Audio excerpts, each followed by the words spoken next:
How to get $30 Uber Eats promo code. So, it is a very easy and straightforward process, so let's get started.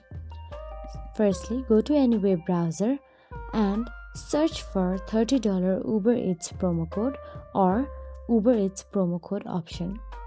Then many websites like active promo codes including RetailMeNot, Groupon, CouponBirds or coupons.com may be available on your screen.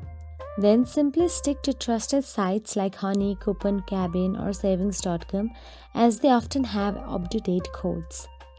Then once you're inside the website, look for the coupons option available there. So here you can see 25% option available on the top. So as I say, you cannot find exactly the 30% offer because many people browse through this website and they might have even taken it. But sometimes you can also find 50%, 100% promo code available. Then simply tap on the promo code and you can see copy code option available right next to it. Tap on the copy code and go to the Uber website and simply paste it there during the checkout process. So that is it. If you found this video helpful, please like, share and subscribe, and thank you so much for watching.